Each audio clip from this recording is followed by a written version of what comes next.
Alright, in this lesson we're going to be looking at final gather, which is another method of calculating indirect illumination within mental ray. Alright, so for the previous couple of lessons we've looked at global illumination using photons, which is a physically accurate method of simulating the way that light energy comes out of any kind of an illumination source and then bounces around the room. Alright, now we have also the ability to use a process called final gather, which is really not considered to be a physically accurate method of simulating indirect illumination, but it does do a very good job of giving us very good passable results. All right, so final gather is actually based on points and the data that these points actually cast out. So right now we're looking at an image with no indirect illumination whatsoever. This is strictly direct illumination. Now, when we enable Final Gather, the first step that it actually goes through during the rendering process is to cast out these points into the scene, and these are based on what the camera can see. Now, each one of these points is going to be casting out these rays into the scene. Now, these rays are reaching out and sampling information about the surrounding environment, the color of the environment, the intensity, how far away that environment is away from that particular point. And each one of these final gather rays, as they're called, are returning information back to that point. Now, once that information is returned, that point knows about what color it should be. Now, that process is repeated for each and every final gather point that we have in the scene. And from there, this very, very rough calculation of light data is then smoothed and averaged out and blended together to give us our final gather result. So our results, you can see, do look very, very nice, but it is important to know that really this is not considered to be physically accurate, but the results are very good, very quick, and are definitely very, very passable. All right, so let's actually come in and start to take a look at some of the different attributes that are responsible for this final gather process. So the first thing we need to do is go back to our render setup. And back in our mental ray render, in the indirect illumination, we're going to look under Final Gather, which should be the very first rollout. We'll enable Final Gather, render out, and we'll give this just a moment. And you can see that we do have a little bit of this light bouncing that's happening. Now, just to compare this, let me go back and actually turn this off, and we can see the difference. So this is with a little bit of Final Gather. You can see that we do have some indirect illumination effect happening here. Now, this is without. So you can see that the result that we get is a little bit different than global illumination. So you can see that we do have some actual behind the scenes. There are points on this piece of geometry that are actually reaching out, sending these final gather rays out into the scene, reaching out, sampling some of this blue color, and then returning that information back to the surface. And that's how we get these sort of color bleeding effects. The result is very, very nice and pretty close to being realistic. Now, with this final gather, we can actually use this to either enhance the effect of our direct illumination, which is what we're doing now, or we can actually sort of cheat this a little bit. Since this is all based on luminance information, right, the effect of getting this little blue spill on this object based on the luminance or the brightness of this surface, we can actually use geometry to kind of light our scenes for us if we're using Final Gather. So let's take a look at that real quick. Let me take this point light, and let's drop its intensity to a very low value, maybe something like 0.1. All right, so now we should have very little effect of any kind of direct illumination. Now in this scene, I actually have this plane that's up here. Right now it's outside my light box. But you can see that it is sort of a very bright plane, and it has this material applied to it that has a self-illumination color, and I've gone ahead and made sure that this is a two-sided shader, so that way we can actually get light and luminance information that's coming down into the scene. Now, let's take a look at what we have. This is without this little light plane in the scene, and now when I render, you can actually see that there is a little bit of illumination that is coming down into the scene from this light plane. So in the exact same way that some of the geometry from this surface was reaching out and sampling some of this blue information and returning it back, These other walls are actually reaching out and sampling this very bright color of this light plane and returning that back to the surface. So it's actually making some of these surfaces light up and kind of creates the appearance of these large sort of area light type of effects. So let's take a quick render of that. Let me try to get a little bit better angle on this. There we go. That's a little bit better. Now, at the moment, you can see that this is still very, very dark, right? And what we can actually do is introduce some additional final gather rays to kind of help boost this along. And this is done with these final gather bounces. Now, these can be accessed either here at the bottom of your render, or if you go back to your render setup, you can increase the number of bounces from here as well. So, for example, let's increase this to 1. And basically what that will do is each one of these final gather rays that gets generated, once they're finished with their main calculation, they can actually spawn additional rays that come out and sort of give the effect of light bouncing. So here is the difference, and you can see how that really kind of helps to add sort of a global illumination feel to this, but you can see that the renders come back very, very quickly.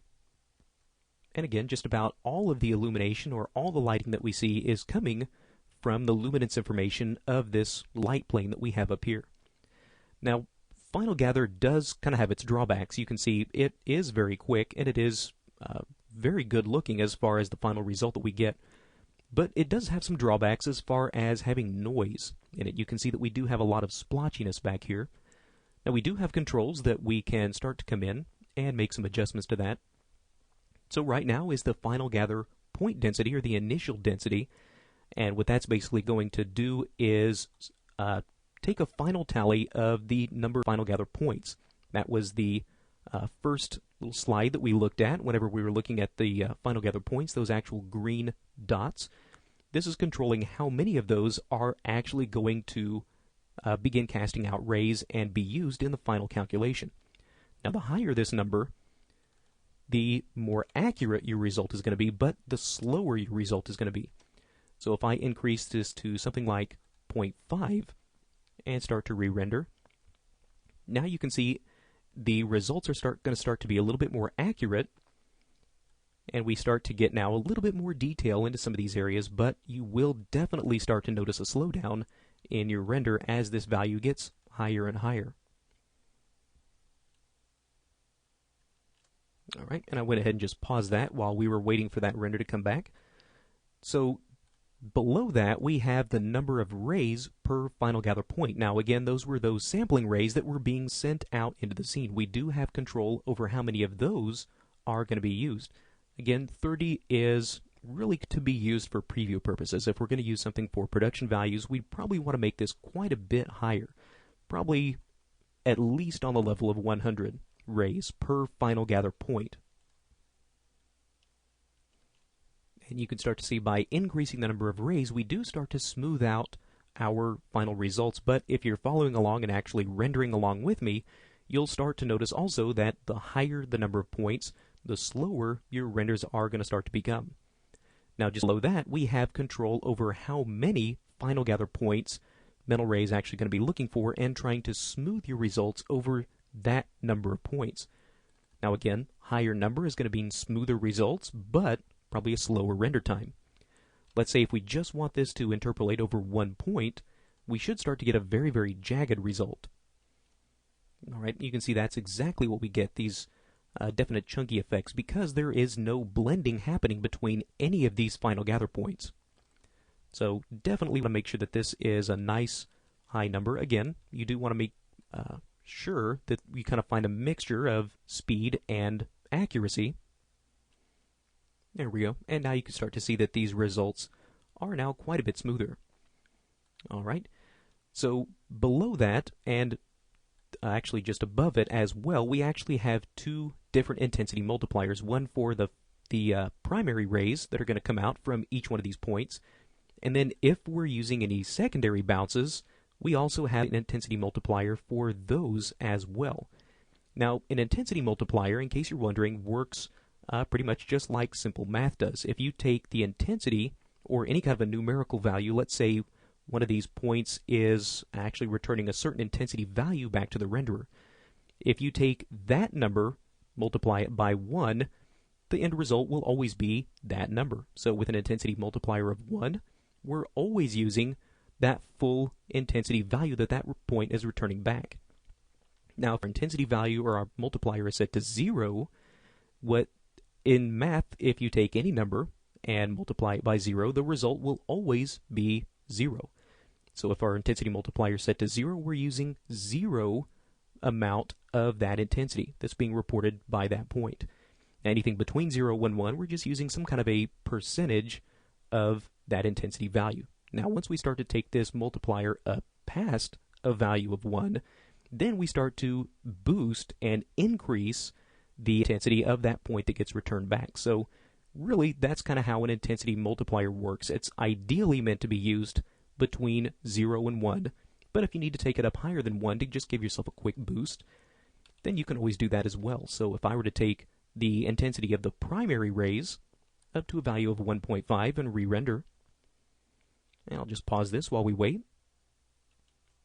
And you can see how that will quickly boost the intensity values of all of these final gather points. Now, the beauty of using something like an intensity multiplier is it does not really add any render time to your final renders because the points are already calculated. The multiplier or the intensity is already reported back to the renderer.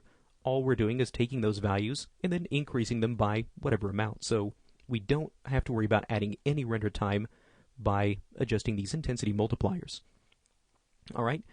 Now, one of the main drawbacks to using Final Gather is the fact that it has a tendency to flicker when animating in any kind of a moving object, and it becomes especially apparent in a situation like what I have, where I'm using Final Gather as my main source of lighting. So typically, if you're going to be using any kind of an animation or any kind of a moving object in your scene, you'll probably want to adjust some of these Final Gather values to a point where maybe they're not quite so accurate. Maybe we're not capturing all the detail that we need to in things like the shadows, some of these little cracks and crevices. You'll probably want to start by taking your point density to a fairly low value and then give yourself a fairly high number of rays per point. So that way you get kind of these nice smooth values at the end. So you can see overall now this is a little bit blurrier, not quite as detailed, but what we can do is do an additional render pass using something like ambient occlusion, which will do a very good job of capturing some of these additional details and not have to worry about any flickering. So again, we'll come in, anytime you're going to be using animation, try to use a fairly low point density, fairly high number of rays, and if you can, try to smooth that out over a fairly high number of points. And that will start to give you kind of these very smooth results, but without the detail. And we'll talk about a little bit later in this training how we can actually set up an ambient occlusion pass for compositing back over this image. Alright, so now that we have an understanding of what Final Gather is and how it can work, what we'll do in our next lesson is take a look at how we can actually use Final Gather in conjunction with global illumination.